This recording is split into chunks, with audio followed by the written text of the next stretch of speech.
Facebook ने जो अपने प्राइवेसी पॉलिसी चेंज की है तो उसमें सर्टन चीज़ें ऑलरेडी है। मतलब आपके व्हाट्सएप के बहुत सारी चीज़ें ऑलरेडी फेसबुक से शेयर हो ही रहे थे, अभी उसने वो लिमिट और एक्सटेंड कर रहा है, इसके लिए उसने प्राइवेसी पॉलिसी अपनी चेंज की है। और अगर पहले वो अगर उसने चेंज नहीं भी किए रहेंगे या किए भी है तो हम लोग में से बहुत कम लोग ऐसे हैं जो ये देखते हैं कि आपका डेटा कहाँ पे यूज़ हो रहा है, कहाँ पे मिसयूज़ हो रहा है, या जिनको फ़र्क पड़ता है या जिनको पता चलता है कि आपका डेटा यूज़ हो रहा है, मिसयूज़ हो रहा है या नहीं हो रहा है। अदरवाइज़ बहुत लोगों को ये फ़र्क ही नहीं पड़ता है या उनको पता ही नहीं है कि आपका डेटा कैसे यूज़ या मिसयूज़ हो सकता है। So that is the main drawback when we talk about India, because यहाँ पे आपका जो डेटा है वो कोई दूसरा अपने बेनिफिट के लिए यूज़ कर रहा है, ये हम लोगों को पता ही नहीं है या हम लोगों को फ़र्क भी नहीं पड़ता उससे। So that is what we mean by digital illiteracy. आप अगर कुछ गूगल करते हैं तो उससे रिलेटेड आपको एडवर्टाइजमेंट्स मिलता है, ये तो कॉमन चीज़ है। अगर आपको वो एडवर्टाइजमेंट नहीं चाहिए तो आप ब्राउजिंग हिस्ट्री में जाके आप अपना जो ट्रैकिंग है वो स्टॉप भी कर सकते हैं। ये बहुत कम लोगों को पता रहेगा जो ऐसा करते हैं या जिन्होंने ऐसा सोचा रहेगा, ऑप्शन देखा रहेगा कि मेरा सारा एक्टिविटीज़ कोई प्लेटफॉर्म कैसे ट्रेस कर रहा है। मतलब ऐसा हो गया कि आपके एक्टिविटीज़ आपसे, मतलब आपके बारे में गूगल आपसे ज़्यादा जानता है। अगर आप अपने एक्टिविटी ट्रैक नहीं करते हो तो यही हो गया, है ना। सो ये सब आपको देखना है कि आप अपने कितने लेवल तक की आपकी एक्टिविटी आप किसी को ट्रैक करने दे रहे हैं, कहाँ से आप उसको स्टॉप करेंगे या हॉल्ट करेंगे, कितने लेवल तक हम लोग हॉल्ट कर सकते हैं। सो ये एक बेसिक एग्जांपल है कि फेसबुक के जो पॉलिसीज चेंज हुए और उसको सुप्रीम कोर्ट में चैलेंज भी किया हुआ है। अब हम लोग कहीं पे अगर कुछ बोलते हैं कि ओके ये वाला सिस्टम बेटर है, ये वाला सिस्टम बेटर है, मेनली जब अगर हम लोग डिटेल में जाएंगे ना तब हम लोगों को उसके प्रॉज एंड कॉन्स यूज पता चलता है कि कौन सा बेटर है, कौन सा बेटर नहीं है। ओके, ये क्या है +1 +2 +3? आई डोंट अंडरस्टैंड, क्या लिख रहे हो? समझा नहीं मुझे। ओपन सोर्स यूज़ करेंगे, लिनक्स बेटर है क्लोज सोर्स से, ठीक है कि हम लोग कोई एक सिस्टम को एनालाइज करके चेक कर सकते हैं उसका सिक्योरिटी क्या है, बाकी क्या सर्टन चीज़ है।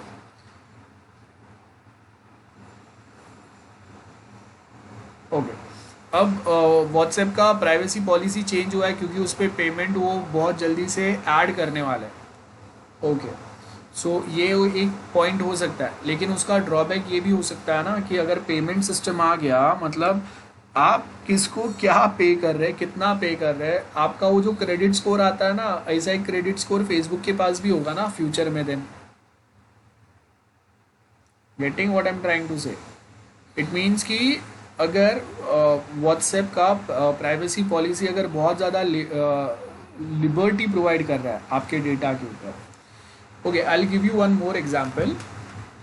अब जब अगर डिजिटल लिटरेसी अगर हाई रहेगा तो कहाँ पे कैसे फ़र्क पड़ता है या नहीं पड़ता है। एक ग्लोबल एनालिटिक नाम का कंपनी है।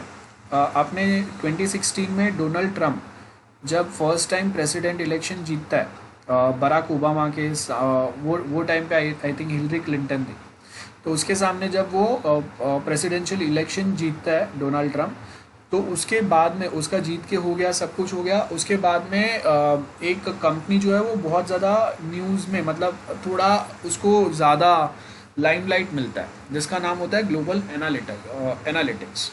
अब उसका जो सीईओ मेन पर्सन जो रहता है, हाँ कैम्ब्रिज वाला है वो, ग्लोबल एनालिटिक या ऐसा ही कुछ नाम था, हाँ।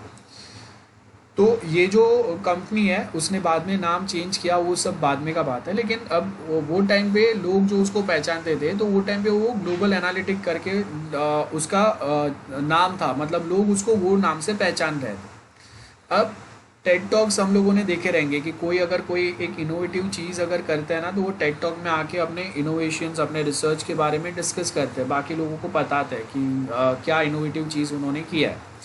तो अब ये जो बंदा है वो आके वहाँ पे टेड टॉक टाइप शो में आके बोलता है कि हम लोग जो साइकोलॉजी टेस्ट कर रहे हैं, एक्सपेरिमेंट कर रहे हैं, मतलब लोगों का जो थिंकिंग है, लोगों का जो बिहेवियर है, या लोगों को हम लोग मैन्युपुलेट कर सकते हैं। इन शॉर्ट ये उसका मेन समरी था, उसने जो भी कुछ बोला उसका।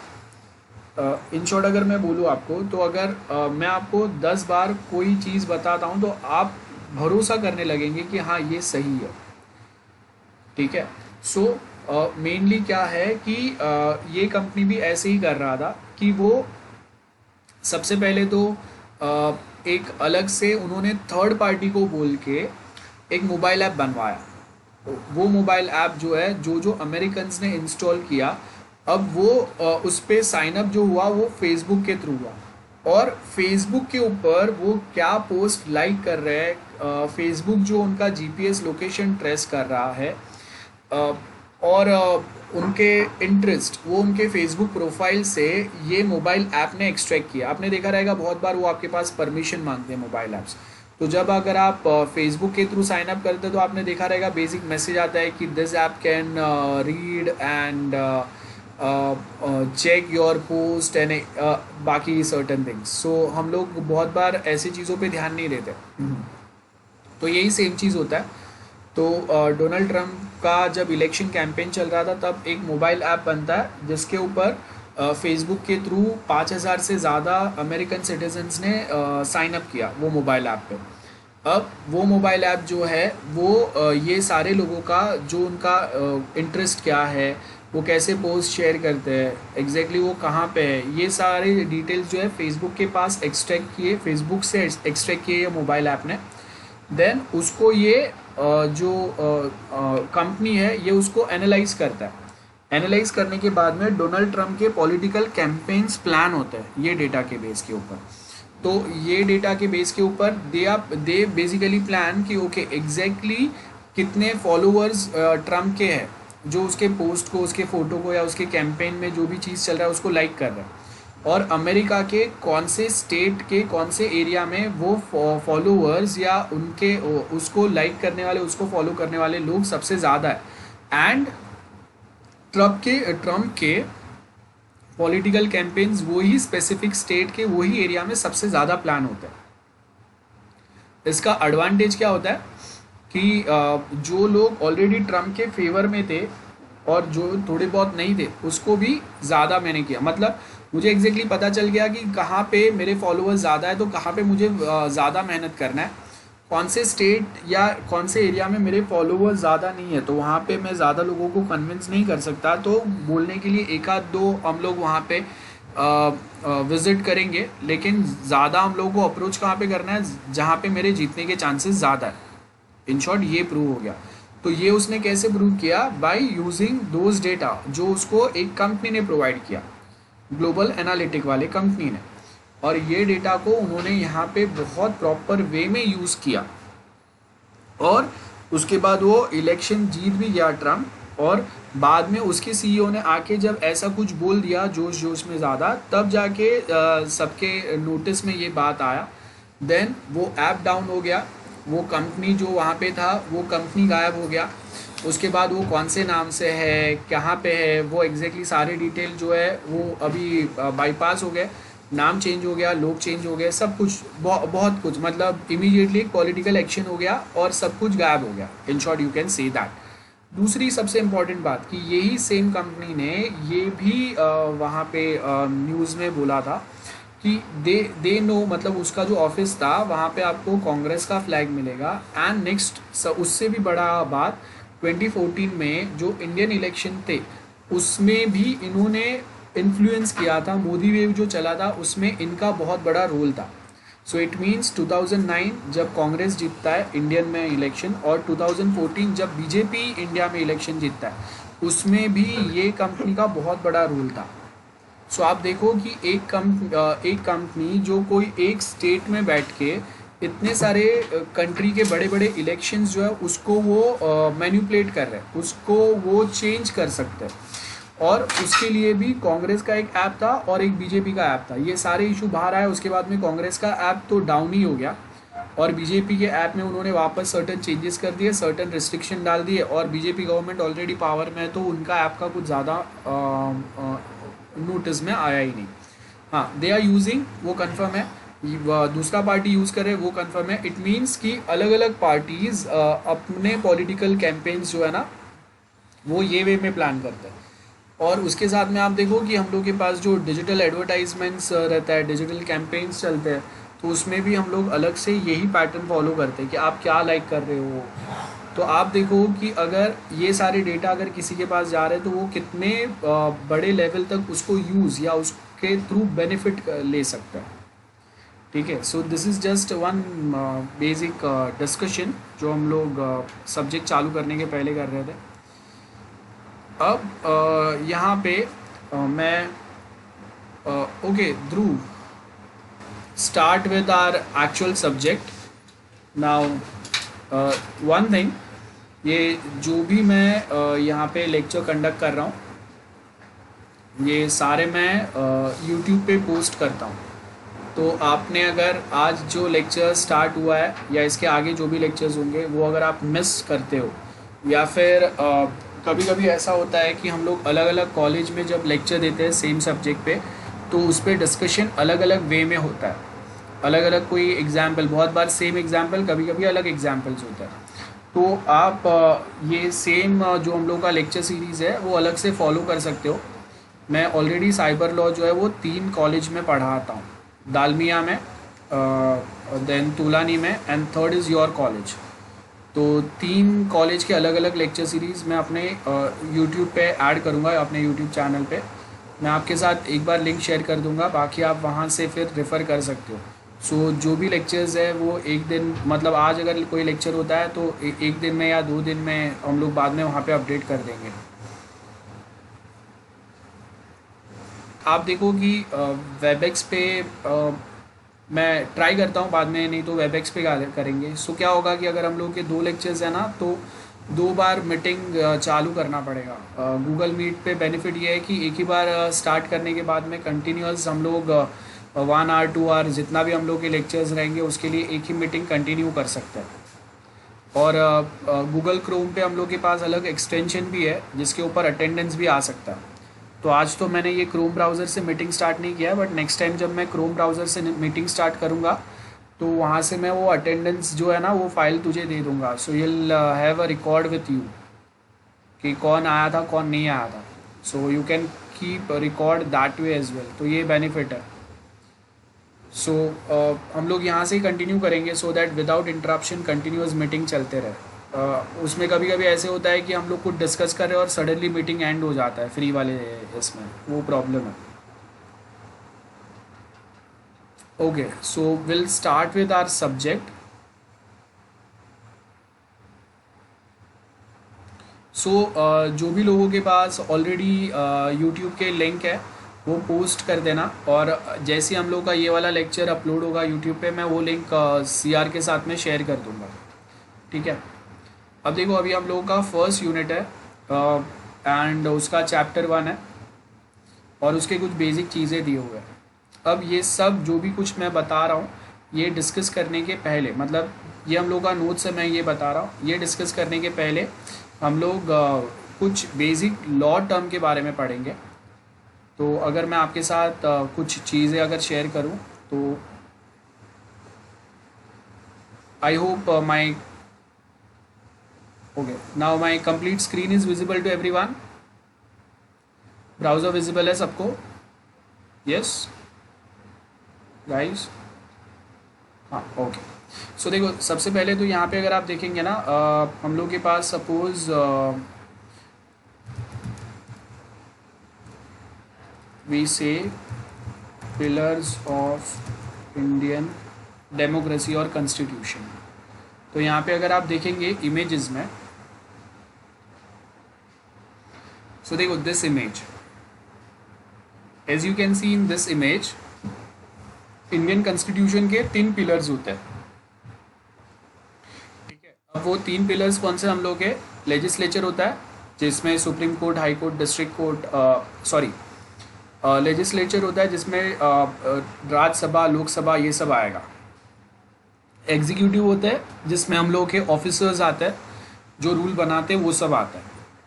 और थर्ड जो होता है वो जुडिशियल होता है जिसमें आपका सुप्रीम कोर्ट, हाई कोर्ट, ये सारे कोर्ट वाले सिस्टम्स आते हैं। अब आपको ये मैं क्यों बता रहा हूँ, बिकॉज सिविक्स में हम लोग स्कूल टाइम पे बेसिक पढ़ते हैं। तो अगर मैं आपको अगर बोल रहा हूँ ना, कोई एक रूल अगर बता रहा हूँ, जैसे यहाँ पे आप देखो कि हम लोगों ने आईटी एक्ट यहाँ पे पढ़ रहे हैं हम लोग, तो एक एक्ट बनता कैसे है ये आपको पता होना चाहिए। और उसके बाद में कहीं पे आप देखोगे, हाँ यहाँ पे देखो वी हैव सेक्शन 80। ओके, सो कहीं कहीं पे आप देखोगे कि हम लोग सेक्शन वर्ड यूज़ करते हैं, and sometimes we use article word. जैसे आपने आर्टिकल 15 वो मूवी आया वो देखा रहेगा। सो अब आप देखो कि हम लोग के पास कहीं पे सेक्शन वर्ड यूज़ हो रहा है, कहीं पे आर्टिकल वर्ड यूज़ हो रहा है। तो आपको ये पता होना चाहिए कि दोनों में डिफरेंस क्या है, कभी आप कौन सा वर्ड यूज़ करेंगे। बिकॉज एग्ज़ाम में आप ऐसा नहीं लिख सकते आर्टिकल 80, बिकॉज आर्टिकल 80 जो है वो कहीं पे ये चीज़ नहीं बता रहा है जो यहाँ पे बताया हुआ है। तो मतलब आपको डिटेल में पता होना चाहिए एक रूल कैसे बनता है, इन शॉर्ट ये पता होना चाहिए। सो देखो यहाँ पे आपको बेसिक क्या दिया हुआ है, वी हैव लेजिस्लेटिव बॉडी या लेजिस्लेचर्स बोलते हैं इसको हम लोग, upper house, lower house, Lok Sabha, Rajya Sabha, central level पे, सेंट्रल लेवल पे मतलब इंडिया पे आपको लोकसभा राज्यसभा मिलेगा, और स्टेट लेवल पे आपको मिलता है विधानसभा एंड विधान परिषद, है ना। ये आपको जैसे महाराष्ट्र के लिए आपको विधानसभा एंड विधान परिषद मिलेगा, लेकिन अगर आप सेंटर पे देखोगे तो लोकसभा एंड राज्यसभा मिलेंगे। आपने यहाँ पे देखे रहेंगे कि हम लोग के पास एमपी होते हैं, member of parliament, and then हम लोग के पास दूसरे एमएलए होते हैं, मेंबर ऑफ लेजिस्लेटिव असेंबली। ये दो दो टाइप हो रहते हैं। एमपी मतलब जो अपर हाउस में राज्यसभा में अपॉइंट होते हैं उनको एमपी बोलते हैं। एमएलए का मतलब होता है जो लोकसभा में अपॉइंट होते हैं। तो ऐसे अलग अलग पैटर्न्स रहते हैं, अभी डिटेल में नहीं जा रहे हम लोग। लेकिन अगर कोई एक रूल अगर बनाना है ना, जैसे देखो कि हम लोग यहाँ पे क्या बोल रहे हैं, आईटी एक्ट 2000, मतलब 2000 के पहले इंडिया में in 2000 in the year 2000 only first time we have created this act. Before this year India में कोई भी आईटी स्पेसिफिक रूल नहीं थे। मतलब अगर कोई एक वर्चुअल क्राइम होता है तो वो क्राइम को फाइल करके हम लोग उसके अगेंस्ट कुछ एक्शन ले सके, इसके लिए कोई स्पेसिफिक रूल्स या प्रोविजंस नहीं थे। ये 2000 के ईयर में ही बना है फर्स्ट टाइम। तो अब अगर कोई एक रूल या कोई एक लॉ, अगर एक नया रूल या लॉ अगर बनाना है तो सबसे पहले एक बिल, एक बेसिक ड्राफ्ट जो है ना उसका, वो रूल या लॉ का वो बेसिक ड्राफ्ट आपको यहाँ पे देखो, या तो आपको पार्लियामेंट में या स्टेट लेजिस्लेचर, मतलब स्टेट लेवल पे तो नहीं आएगा। अगर हम लोगों को इंडिया लेवल पे अगर कुछ रूल बनाना है तो पार्लियामेंट में ही जाएगा वो, मतलब लोकसभा और राज्यसभा। तो सपोज अगर एक जो बिल या ड्राफ्ट जो है ना आईटी एक्ट का, वो सपोज गया सबसे पहले लोकसभा में, जहाँ पे उन्होंने बोला कि ओके इंडिया में हम लोग कंप्यूटराइजेशन के बारे में सोच रहे हैं, तो अभी हम लोगों को वो कंप्यूटराइजेशन जब करेंगे तो उसके रिलेटेड कुछ अलग से रूल्स या लॉ भी होने चाहिए। तो उसके लिए हम लोगों को आईटी एक्ट की ज़रूरत है, और उसके अंदर सर्टन अलग अलग जो रूल्स या प्रोविजन हम लोगों ने ऐड किए उसका एक बेसिक ड्राफ्ट, वो लोकसभा के प्रोसीडिंग्स आपने देखा रहेगा, लोकसभा टीवी पे आते हैं, उसमें हम लोगों ने प्रेजेंट किए, रीड आउट किए। अब उसमें जो भी लोकसभा में मेंबर्स बैठे थे वो सब ने अगर मेजोरिटी में अगर उसको पास कर दिया तो वो लोकसभा से पास हो गया। मतलब ज़्यादातर जो हम लोगों के मेंबर्स है they want this type of a new rule या लॉ। देन एक बार अगर वो लोकसभा से पास हो गया तो फिर वो जाएगा राज्यसभा में, वापस राज्यसभा में उसके ऊपर डिस्कशन डिबेट होगा, और वहाँ से अगर मेजोरिटी के साथ पास हो गया वो, तो फिर वो जाएगा प्रेसिडेंट के पास। और प्रेसिडेंट जो है उनके पास एक अलग से बॉडी होता है। आपने देखा रहेगा कि जो मोदी अगर प्राइम मिनिस्टर है तो उन्होंने उनके सर्टन एक कमिटी अपॉइंट किया रहेगा, ठीक है, ग्रुप ऑफ मिनिस्टर्स उन्होंने अपॉइंट किए रहेंगे। और ये ग्रुप ऑफ मिनिस्टर्स जो है ना, this are group of ministers are main we can say कि mouth and ear of president. मतलब उनके साथ प्रेसिडेंट डिस्कस करेंगे और वो मेजोरिटी क्या बोलते हैं उसके हिसाब से प्रेसिडेंट विल टेक एक्शन, या president will decide, take a decision. So याद रखो इंडिया में प्रेसिडेंट जो है ना, they are just a rubber stamp. मतलब उनके पास ज़्यादा कोई पावर नहीं है। मेन पावर्स जो होते हैं वो हमेशा प्राइम मिनिस्टर के पास होते हैं।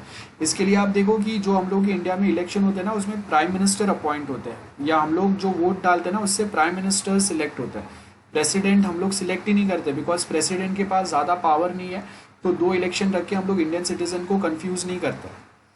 तो मेन जिसके पास पावर है उनको अपॉइंट करने के लिए हम लोग के पास पावर है, हम लोग के पास वोट का पावर है। ठीक है। सो प्रेसिडेंट जो है वो ग्रुप ऑफ मिनिस्टर्स जो रहेंगे उनके साथ डिस्कस करके देन बोलेंगे कि ठीक है, अगर ये लोकसभा राज्यसभा से पास करके आया हुआ जो ये ड्राफ्ट रूल है या लॉ है, इसको अगर आपको वापस अगर आपको उसको ऑफिशियली कंट्री पे अप्लाई करना है इसके लोगों पे, तो प्रेसिडेंट अपना साइन कर देंगे उस पर। देन ये साइन किया हुआ जो रूल या लॉ है जो ऑफिशियली अभी बन गया, अप्लाई हो गया इंडिया पे, देन उसका नोटिफिकेशन, इसका हम लोग पूरा डिटेलिंग जो है वो हम लोग के IAS IPS ऑफिसर्स, बाकी गवर्नमेंट ऑफिसर्स को प्रोवाइड करेंगे, जिससे वो अपने स्टेट अपने एरिया में लोग अभी ये नए रूल को प्रॉपरली फॉलो करें ये देखेंगे। और अगर कोई फॉलो नहीं करता है तो वो उनको अरेस्ट करेंगे, उनके ऊपर फाइन लगाएंगे, देन उनके ऊपर केस फाइल करेंगे सपोज, और वो जो केस है फिर वो जाएगा जुडिशरी के पास। तो हम लोग के पास अलग से अभी अलग से आप देखोगे कि साइबर एपलेट ट्रिब्यूनल, मतलब अलग से साइबर केसेस चलाने के लिए, साइबर रिलेटेड कुछ क्राइम्स अगर हुए हैं तो उसको सुनने के लिए, उसको डिस्कस करने के लिए हम लोग के पास अलग से ऐसे कोर्ट रूम्स होते हैं। जैसे आप देखो कि ड्रग्स के लिए नार्कोटिक्स हम लोग के अलग से कोर्ट्स होते हैं, देन जो हम लोग के फैमिली कोर्ट अलग रहते हैं जिसमें डिवोर्स, फैमिली प्रॉपर्टी डिस्प्यूट ये सब चलते हैं।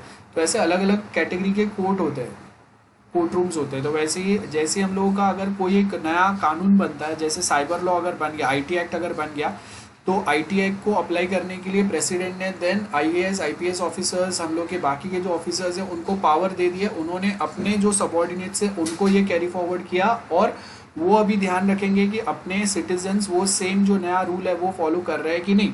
उसके साथ में अगर कोई रूल ब्रेक करता है तो ये उनको अरेस्ट करेंगे, उनके ऊपर केस फाइल करेंगे, और ये जिनको अरेस्ट किया है, जिनके ऊपर केस फाइल हुआ है, उनको लेके देन हम लोग कहाँ पे जाएंगे, will go to judicially, court के पास जाएंगे। ठीक है, this is the pattern. Just sorry guys, okay will continue.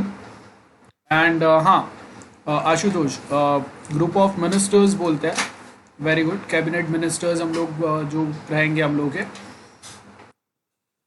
एक कैबिनेट रहेगा जो प्रेसिडेंट के साथ डिस्कस करता है। प्रेसिडेंट को उनके साथ जो डिस्कस किया है उसी के बेस के ऊपर डिसीजन लेना रहता है, वो खुद से कुछ डिसीजन नहीं ले सकते। जुडिशली मतलब कोर्ट रूम लाएंगे, ये हम लोग का पैटर्न हो गया। इसके बाद में we have something which is called as Indian constitution, बराबर है। अब देखो इंडियन कॉन्स्टिट्यूशन में अगर आप देखेंगे आपको बहुत कुछ मिलेगा।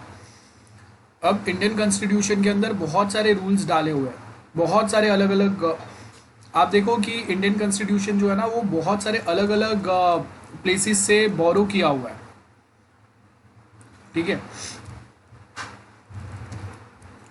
अब ये क्यों बोरो किया है और वो कैसे, मैं यहाँ पे अगर आपको बताऊं,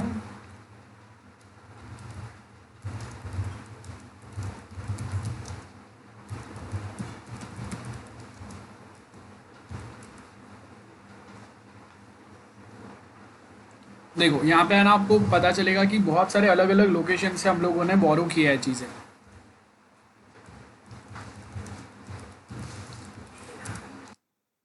तो हम लोग कभी कभी बहुत सारी चीज़ें जो है ना वो अलग अलग कंट्री से बोरो करते हैं, और वो बोरो करने का मेन पर्पज़ ये रहता है कि आप वो कंट्री में कुछ चीज़ जो बेस्ट है ना वो आप यहाँ पे यूज़ करेंगे अपने कंट्री में अपने पर्पज़ के लिए। तो सेम यहाँ पे हम लोगों ने बहुत सारी चीज़ें बोरो की है। जैसे आपको पता चलेगा कि रशिया के पास से हम लोगों ने कुछ बोरो किया है, देन अमेरिका के पास से हम लोगों ने बोरो किया है, ये देखो। सो मेनली हम लोग का जो कॉन्स्टिट्यूशन है वो जब ब्रिटिशर्स यहाँ पे थे तभी बना है। तो वो टाइम पे already government of India act 1935 already चल ही रहा था, इंडिया में अप्लाई किया ही था। तो हम लोग के मोस्ट ऑफ जो प्रोविजंस है ना वो गवर्नमेंट ऑफ इंडिया एक्ट वो टाइम पे ब्रिटिशर्स के टाइम पे 1935 जो है उसमें से हम लोगों ने लिया। उसके बाद में अमेरिकन कॉन्स्टिट्यूशन से हम लोगों ने जुडिशियल सिस्टम, फंडामेंटल राइट्स लिए। आज के टाइम पे हम लोग के पास जो फंडामेंटल राइट्स है वो यहाँ से बोरो किया। देन कनाडा का जो कॉन्स्टिट्यूशन था, वहाँ से हम लोगों ने रेसिडुअल पावर, सेंटर स्टेट के रिलेशंस कैसे रहेंगे, लाइक सेंटर जो है वो स्टेट से कैसे कनेक्ट होगा, सेंटर जो है वो स्टेट को फंडिंग देगा, टैक्स डिस्ट्रीब्यूशन कैसे होगा, ऐसे बहुत सारी चीज़ें। फेडरल सिस्टम है, मतलब हर एक स्टेट जो है वो अपने अपने स्टेट लेवल पे सर्टन सब्जेक्ट जो है वो ऑटोनॉमी से डिस्कस कर सकते हैं, काम कर सकते हैं। हर एक सीएम के पास अपना खुद का ऑटोनॉमी है, लेकिन डिफेंस या और कोई बड़े सब्जेक्ट जो है इसके जो मेन कंट्रोल जो है वो सेंटर के पास है। वो स्टेट अलग से कोई कंट्री के साथ अपने डिफेंस डील नहीं कर सकता, और ना कोई स्टेट इंडिया से अलग हो सकता है, चाहे वो फिर भी नहीं हो सकता। यूएस में अगर आप देखेंगे तो जो भी 50 स्टेट्स है वो आपस में एक कंट्री के सॉरी एक कॉन्ट्रैक्ट के अग्रीमेंट के बेस के ऊपर आपस में कनेक्टेड है। That's why we call it United States. ठीक है, यूनाइटेड स्टेट्स इसके लिए हम लोग बोल रहे हैं बिकॉज वो सारे स्टेट्स आप साथ में आए, अपने अपने मर्जी से साथ में आए, और उनको अगर चाहिए तो वो अलग भी हो सकता है। ठीक है, सो वहाँ पे अगर आप देखेंगे तो हर एक स्टेट के पास बहुत ज़्यादा ऑटोनॉमी है। हर एक स्टेट के पास आप देखो कि अगर कोई एक सिटीज़न है जो कैलिफोर्निया से है, तो उसके पास उसका वहाँ का अपने स्टेट का सिटीजनशिप होता है और अमेरिकन सिटीजनशिप होता है, ड्यूअल सिटीजनशिप होता है। इंडिया में ऐसा नहीं है, इंडिया में सिर्फ एक ही सिटीजनशिप होता है। तो वो जो प्रोविज़न है वो हम लोगों ने कनाडा के पास से लिया है। तो आपको कोई ऐसा नहीं मिलेगा कि मेरे पास महाराष्ट्र का अलग से एक आधार कार्ड है और एक इंडिया का आधार कार्ड है, ऐसा नहीं मिलेगा। सिंगल सिटीजनशिप हम लोगों को मिलता है इंडिया में। ओके, और कभी भी अगर वॉर लाइक सिचुएशन या कुछ भी अगर होता है तो सेंटर जो है वो सारे पावर्स जो है वो अपने पास लेता है। स्टेट में अगर कभी अगर कोई गवर्नमेंट मशीनरीज अगर फेल होता है तो वहाँ पे प्रेसिडेंट रूल अप्लाई होता है, मतलब देन वहाँ पे प्राइम मिनिस्टर, मतलब अगर प्रेसिडेंट रूल अप्लाई हुआ मतलब जो सेंटर में जो गवर्नमेंट है उसी की चलेगी डायरेक्टली।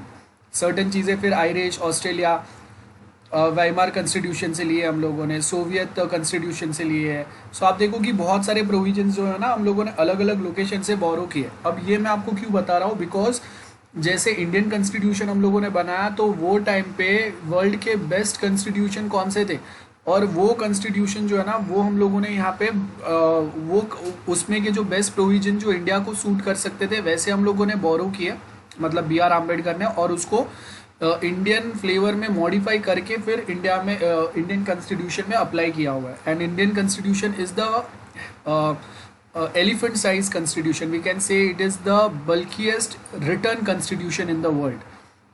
वो टाइम पे 365 आर्टिकल थे, आज के टाइम पे 428 या 430 कुछ आर्टिकल्स है टोटल इंडियन कॉन्स्टिट्यूशन में। तो उससे बहुत ज़्यादा बढ़ गए, थोड़े बहुत हटा दिए और थोड़े बहुत बढ़ गए। तो हर एक जो नया रूल हम लोग बनाते हैं वो हम लोग इंडियन कॉन्स्टिट्यूशन में ऐड नहीं करते। हम लोग को इंडियन कॉन्स्टिट्यूशन जो है it is a rule book, और ये जो रूल बुक है ना यही हम लोग को पावर भी देता है कि अलग से हम लोग कोई प्रोविजंस बना सके, अलग से हम लोग कोई एक रूल बना सके ये बुक के बाहर।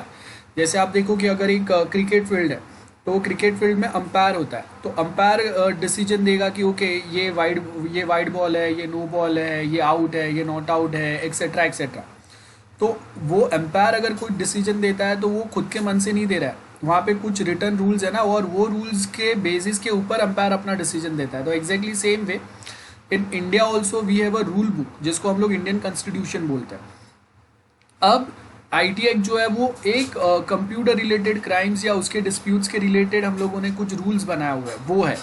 अब हर एक बार हर एक नया रूल जो अगर हम लोग बनाएंगे वो सारे रूल्स हम लोग वो इंडियन कॉन्स्टिट्यूशन वाला जो मेन रूल बुक है उसके अंदर नहीं डालते, उसके बाहर भी हम लोग बहुत सारे रूल्स बनाते हैं। तो आईटी एक्ट जो है वो इंडियन कॉन्स्टिट्यूशन के बाहर बना हुआ रूल है। इसके लिए इसके जो भी प्रोविजंस है उसके साथ हम लोग सेक्शन वर्ड यूज़ करते हैं, आर्टिकल वर्ड यूज़ नहीं करते हैं। तो आर्टिकल वर्ड कहाँ पे यूज़ होगा एग्जैक्टली जब अगर आप कोई एक प्रोविजन पढ़ेंगे जो डायरेक्टली कोई एक रूल जो हम लोग पढ़ेंगे जो डायरेक्टली अगर इंडियन कॉन्स्टिट्यूशन में लिखे हुए हैं तो उसके साथ वो नंबर के साथ में हम लोग आर्टिकल वर्ड यूज़ करेंगे। जैसे फंडामेंटल राइट जो है वो इंडियन कॉन्स्टिट्यूशन में लिखा हुआ है तो इसके लिए हम लोग आर्टिकल 14, आर्टिकल 15, आर्टिकल 16 ऐसा बोलते हैं। अब आईटी एक्ट जो है वो इंडियन कॉन्स्टिट्यूशन का पार्ट नहीं है तो उसके प्रोविजंस के लिए हम लोग सेक्शन वर्ड यूज़ करेंगे। Section like section 43, section 66, section 67, section 80 याद रखो। सो अब से आगे हम लोग अगर सेक्शन वर्ड यूज़ करते हैं कहीं पे तो इसका मतलब क्या है, वो रूल या लॉ है लेकिन वो इंडियन कॉन्स्टिट्यूशन का पार्ट नहीं है। दैट रूल और law made outside the Indian constitution, मतलब विदाउट अमेंडिंग और without modifying Indian constitution we have created और डेवलप्ड एनी न्यू रूल या लॉ। इसको हम लोग वो टाइम पे हम लोग उसको आईटी एक्ट एंड उसके सर्टन अमेंडमेंट्स भी जो होंगे वो पैटर्न में होंगे, वो मैं आपको आगे बता दूंगा। सो आई होप अभी तक मैंने जो भी कुछ आपको एक्सप्लेन किया वो बहुत ज़्यादा क्लियर है आपको। And we have 2 lectures today Dhruv. So 2:30 से हम लोग का आई थिंक 4 तक जाएगा ना। So 4 o'clock will end this lecture. Then next certain चीज़ें मैं आपके साथ डिस्कस करता हूँ। अब आईटी एक्ट जो हम लोगों ने बना वो इन द ईयर 2000 ही क्यों बना, उसके पहले क्यों नहीं बना, वो हम लोग कुछ समझते हैं। एक टाइमलाइन मैं बताता हूँ, नोट कर लेना। देखो एक टाइमलाइन कैसे जाता है, इन द ईयर 2000 हम लोगों को वो ये सब रूल आईटी एक्ट बनाने की ज़रूरत क्यों पड़ी और 2000 के पहले कभी ज़रूरत क्यों नहीं पड़ी थी, वो समझते हैं हम लोग।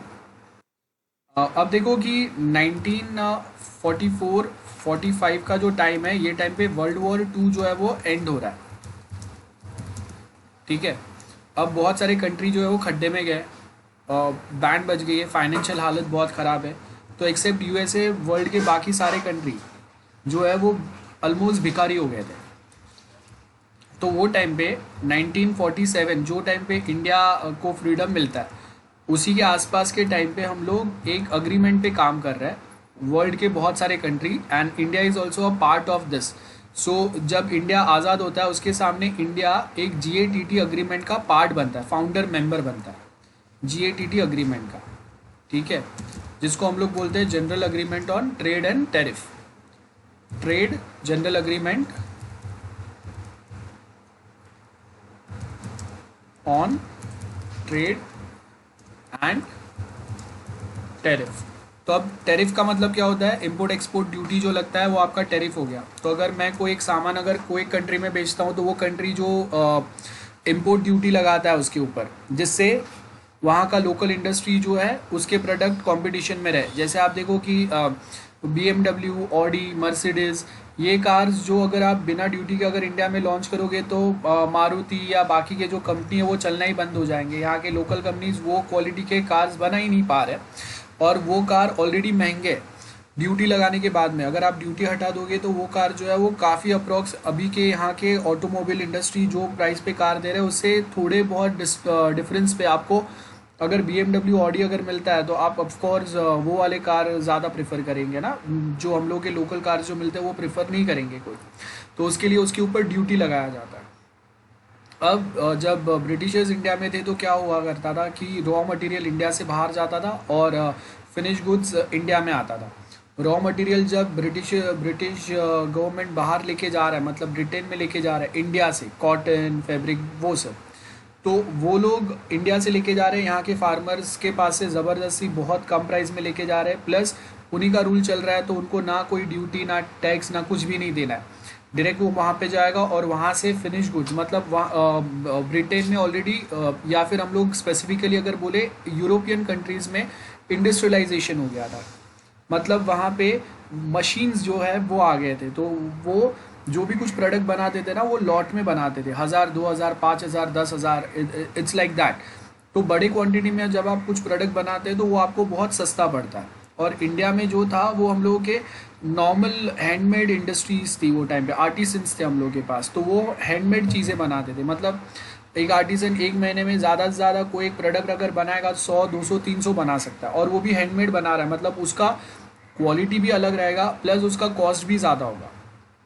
तो क्या होता था कि जब ब्रिटेन से कुछ प्रोडक्ट आते थे तो उसके ऊपर वापस इंडिया में अगर वो आ रहे तो हम लोग उसके ऊपर कोई टैक्स नहीं लगा रहे, इंडियन गवर्नमेंट ही अपने प्रोडक्ट लेके आ रहे। तो यहाँ के आर्टिसंस के कंपैरिजन में कोई भी अगर प्रोडक्ट जो आता था वो बहुत सस्ता हुआ करता था। तो यहाँ के जो हम लोग के आर्टिसंस जो थे ना, वो उनका इंडस्ट्री जो है वो उसका पूरा बैन बच गया। बहुत सारे लोग जो है वो आर्टिसन इंडस्ट्री पूरा स्पॉइल हो गया।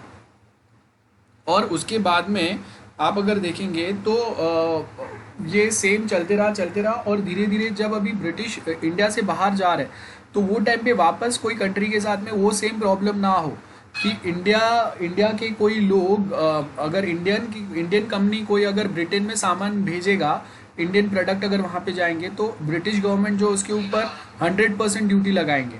और जब अगर वो सेम प्रोडक्ट अगर वो ब्रिटेन अगर कुछ प्रोडक्ट अगर इंडिया में भेज रहा है तो वो उसके ऊपर ज़्यादा ड्यूटी नहीं लगाने देंगे, क्योंकि हम लोग गरीब कंट्री है, वो उनका मोनोपोली है, वो ज़्यादा पावरफुल है। तो अभी जीएटीटी जो है ना, जीएटीटी में अगर आप देखेंगे तो हम लोग के पास ये बेनिफिट है। बेनिफिट क्या है कि हम लोग यहाँ पे ऐसे एक कॉमन रूल्स बना देंगे कि कोई कंट्री अमीर हो या गरीब हो, आप यही लिमिट तक का टैक्स लगा सकते हैं, यही इतनी ही ड्यूटी लगा सकते हैं। अगर इंडिया में अगर ऑरेंज हो रहा है और फिर भी अगर कोई कंट्री अगर ऑरेंज भेजेगा तो हम लोग एक लिमिट के बाद उसके ऊपर ड्यूटी नहीं लगा सकते एक लिमिट तक, और अगर लगाएंगे तो ये उसका लिमिट रहेगा, और चाहे वो अमीर हो या गरीब हो सबके लिए सेम रूल्स रहेंगे। तो यहाँ पे ये जो जीएटीटी अग्रीमेंट जो था वो 26 सेक्टर्स जो है वो कवर कर रहा था। तो वो टाइम पे जो कंट्रीज़ को खड़ा होना था वर्ल्ड वॉर के इतने बड़े लॉसेस के बाद में, उतना जो उसका प्रॉब्लम हुआ था उसके बाद में, उसके लिए वो टाइम पे ये अग्रीमेंट वाज इनफ कि कंट्रीज़ के बीच में थोड़ा दोस्ती हो जाए। जो अमीर कंट्री है या जो पहले हुआ करता था कि वी आर मोर सुपीरियर, वो सुपीरियरिटी थोड़ा थोड़ा कम हो जाए, डायरेक्ट हम लोग बिजनेस पे फोकस करें, वो लिमिट के लिए ये अग्रीमेंट बराबर था।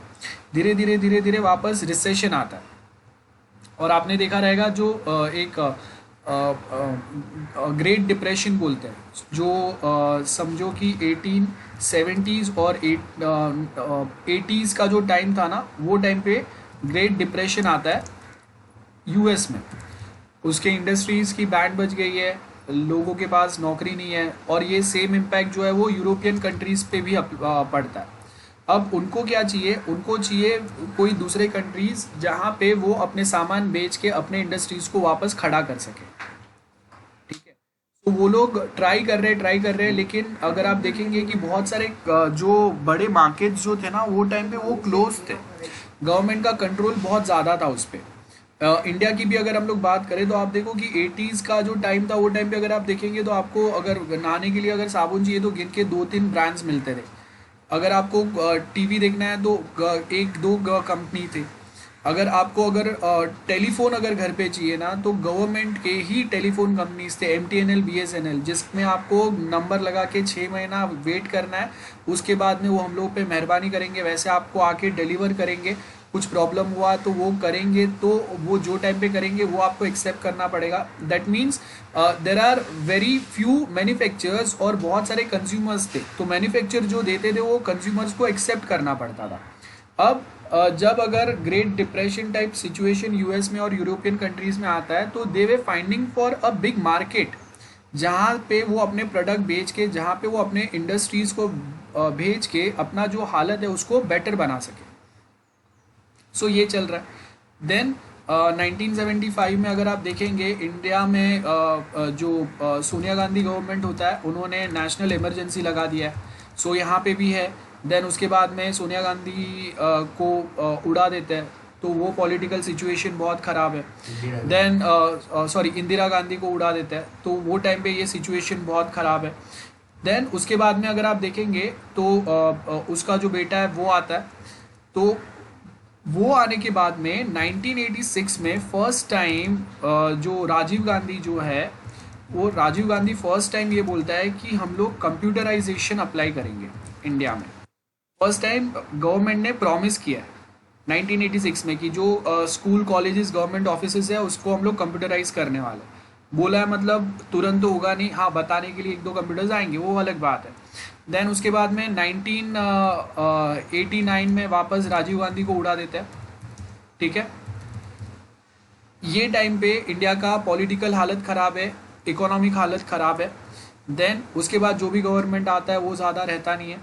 देन अभी आपको फंड्स की ज़रूरत है, वी रिक्वायर फंड्स, और वो आपको कौन दे सकता है, only world bank can give this funds, और उसका कंट्रोल किसके पास है, यूएस के पास है। तो अब यूएस अगर बोलेगा तो ही वर्ल्ड बैंक आपको फंड्स देगा। और ये टाइम पे यूएस जो है वो बहुत ज़्यादा पाकिस्तान को सपोर्ट करते रहता है। आपने वो परमाणु मूवी भी देखा रहेगा, तो आपने देखा रहेगा कि यूएस के रिलेशंस वो टाइम पे पाकिस्तान के साथ बहुत अच्छे थे, बिकॉज पाकिस्तान हम लोग से बहुत बेटर हालत में था वो टाइम पे। हम लोग के इकोनॉमिक कंडीशन जो थी वो बहुत बेकार थी। अब वर्ल्ड बैंक के पास से लोन चाहिए, लोन देने को तैयार नहीं है। वर्ल्ड बैंक ने बोला कि भाई आप एलपीजी रिफॉर्म्स लो तो ही हम लोग आपको लोन देंगे। एलपीजी रिफॉर्म्स का मतलब क्या होता है? Liberalisation, privatisation, globalisation. मतलब आप लिबर्टी दो अपने जो कंपनीज है उनको। आप जो जितना गवर्नमेंट रिस्ट्रिक्शन अभी के टाइम पे है वो रिस्ट्रिक्शंस कम करो। गवर्नमेंट कंपनीज ही हर सेक्टर में, उसके जगह पे प्राइवेट कंपनीज को आप रिप्लेस करो। मतलब नए नए प्राइवेट कंपनीज को आप लाइसेंस दो। लाइसेंस राज जो था वो बहुत था, मतलब बिलो टेबल आप जब तक पैसा नहीं दोगे ऊपर से लाइसेंस आपको मिलता नहीं था, तो बहुत कंपनी आते नहीं थे इंडिया में।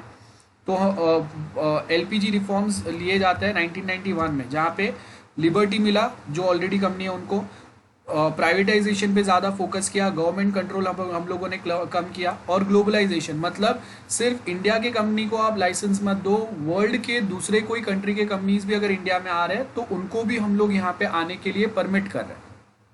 And that is the main reason. अब देखो ये टाइम पे नरसिम्हा राव प्राइम मिनिस्टर है, एलपीजी रिफॉर्म्स के टाइम पे जो मनमोहन सिंह है वो फाइनेंस मिनिस्टर है। ये 91 में होता है।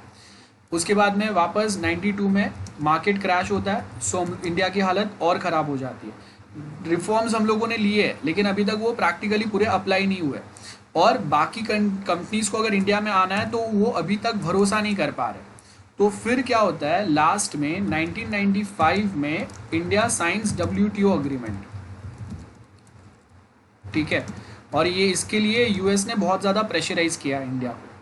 तो अब डब्ल्यूटीओ अग्रीमेंट हम लोगों ने साइन किया। सर्टन रूल्स रेगुलेशन हम लोगों को फेवर में नहीं थे हम लोगों के, फिर भी हम लोगों ने साइन किया।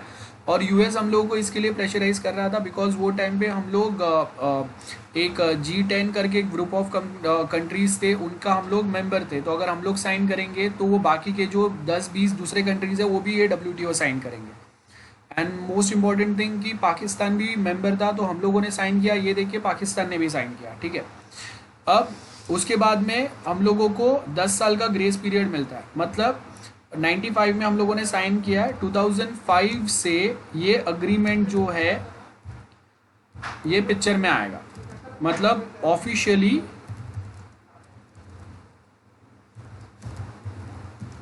ये अग्रीमेंट्स के जो रूल्स है वो अप्लाई हो जाएंगे, ठीक है। सो 95 से 2005 के बीच में का जो आप पीरियड देखोगे ना, उसमें आपको पता चलेगा कि हम इंडिया ने बहुत सारे अपने जो रूल्स है इसको मॉडिफाई किया, अमेंड किया है।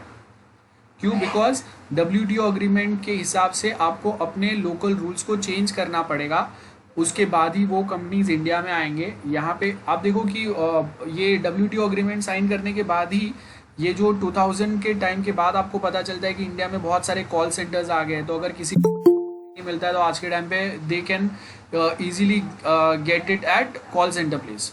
सो ये उसका ये बेनिफिट है मेन, कि हम लोगों ने ग्लोबलाइजेशन वाला जो कंसेप्ट है वो अप्लाई किया और उसके बाद में ये हुआ। तो आप देखो कि आपको डब्ल्यूटीओ अग्रीमेंट इंडिया साइन कर रहा है, करने वाला है, या और एलपीजी रिफॉर्म्स लिए, और यही ड्यूरेशन आपको मिलेगा, यही ड्यूरेशन मेन आपको मिलेगा जब भी miss world, miss universe India से निकलता है। बिकॉज कॉस्मेटिक इंडस्ट्री को इंडिया में आना है, तो अगर यहाँ से एक दो कोई miss world, miss universe, miss India कोई बनता है तो फिर क्या होगा कि कॉस्मेटिक इंडस्ट्री इंडिया में आएंगे और बहुत सारी लड़कियाँ वो सेम ड्रीम एस्पिरेशन लेके आएंगी और उनके प्रोडक्ट खरीदेंगे।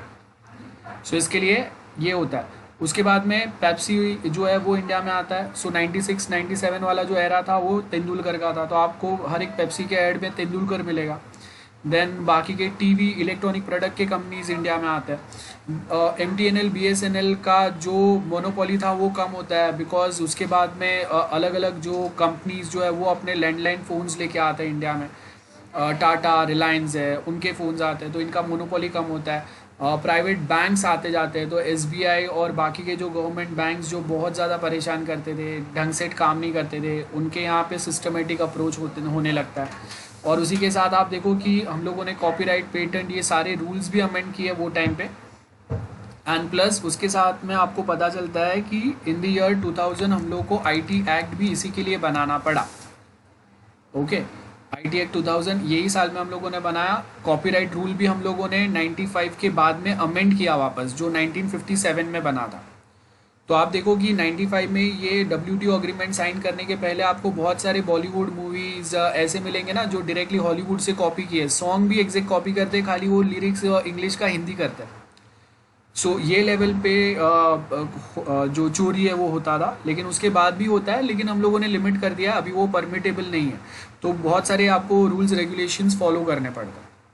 सो इसके लिए आईटी एक्ट 2000 ये टाइम में आता है। और उसके बाद में 2000 आईटी एक्ट बनने के बाद में आपको पता चलता है कि 2002 के टाइम पे याहू जो है वो इंडिया में आता है।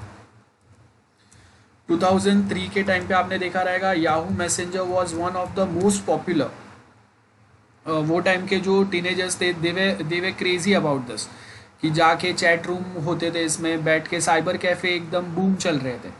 तो ये वो एरा था। देन उसी के बाद 2003-4 के बाद में आपको पता चलता है 2005 के टाइम पे गूगल और वो एंड्रॉयड लॉन्च करता है, और धीरे धीरे ये जो सिनारियो है वो चालू होता है। So this is our timeline. ठीक है, मैंने पूरा हिस्ट्री बता दिया। तो क्या चीज़ क्यों आया 95 में, अगर WTO अग्रीमेंट साइन किया तो क्यों किया हम लोगों ने? पैसा चाहिए था, पैसा वर्ल्ड बैंक देगा, बराबर है। और यूएस हम लोग को प्रेशराइज क्यों कर रहा है? बिकॉज उसके पास ग्रेट डिप्रेशन आया हुआ है, बराबर है, उसको मार्केट चाहिए बड़े। तो उसने फिर क्या किया, WTO अग्रीमेंट हम लोग के पास साइन करा, जिसके अंदर बहुत सारे अलग अलग सेक्टर्स आते हैं। वो क्या आता है वो बाद में मैं आपको बताऊंगा, WTO के बारे में डिटेल में बाद में लेक्चर्स में देखेंगे हम लोग।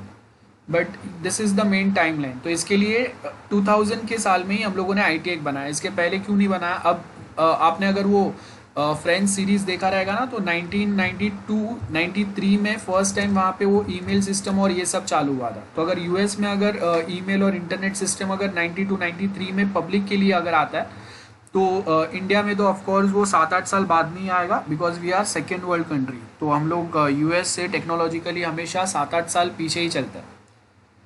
तो हम लोग बहुत टाइम पे थे। हम लोगों ने 95 में साइन करने के बाद में ये हम लोग के पास लिमिट था। तो आप देखो कि 95 में ये अग्रीमेंट साइन करने के बाद में हम लोग के ऊपर प्रेशर था कि आपको जल्दी से जल्दी बाकी के रूल्स अमेंड करने हैं, और जो नहीं है वो नए रूल्स बनाने भी है।